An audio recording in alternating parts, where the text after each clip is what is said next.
Another day of fun chokes. We're going to do the helicopter choke. This was something that I really focused on a lot as a blue belt. When I saw this choke and we practiced it in class, I just fantasized about doing it forever. It took me almost a year to be able to do it live, and then I kind of moved on to something else. It is one of those moves that you will feel like an absolute rock star hitting.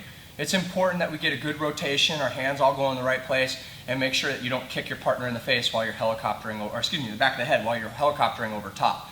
It does take a little bit of practice to know the spacing where you're going to roll off, and what I found is that a lot of adults don't feel comfortable swinging the leg and rolling on their shoulder. It's not as bad as it looks, but it does take some practice. All right, so Mike's again in that turtle position, and I've read him out, or I wore him out, and I'm reading that he doesn't really want to move. He wants to sit here. So I like to move into that same position, hand in the collar in front of the shoulder, and again, I like to control the pant legs back here to stifle his movement if he tries to go back to guard. So I am going to disengage with our bodies. That is one of the reasons that it's important to read and see how Mike's thinking. If he's trying to move a lot, I'm not going to try and do this. I'm going to do a different move. But if he's tired, not breathing hard, he just struggled, got to his knees, and he chills, that's when I'm going to do this. So when I disengage, I do pop up to my feet, and you can see that my hand comes here right by the hips.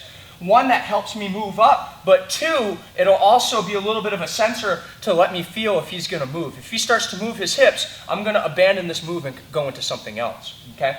So from here, I popped up, and I'm going to swing my leg all the way around. It's going to come all the way around his body, in front of his head, into the crook over here. And you got to remember, my arm is over here as well.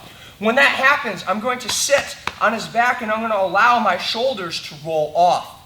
I am going to take that hand that was on the hip and feed it underneath the armpit, almost like that chicken wing. We'll look at that in a second, but let's look at the rotation to make sure that we get that right. So hand on the collar, boom, I pop, step comes over, and I roll off the back.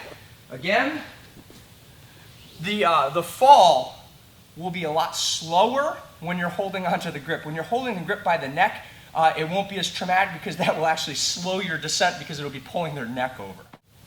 All right, same angle, but this time with the grip, you're going to notice that when I roll off the back, it's a lot slower because it will pull over with his neck. I am going to hunt with my hand to go underneath that far side.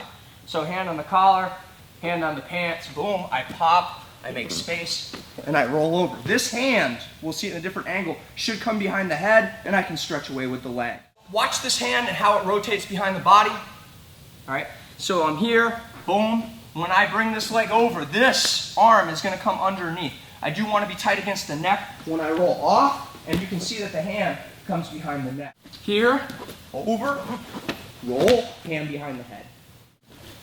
Are you going to run to the wall? What was that? Are you going to fall into the wall? No. Okay. Maybe, I don't know. The answer is yes, we will run into the wall. Didn't stop the technique, though.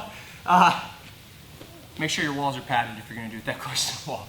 Making sure that that space when you disengage, be prepared if you're hunting for the submission, when you pop up, they're going to probably sit into guard. It's going to be really frustrating. But when you hit it, you're going to feel like a rock star.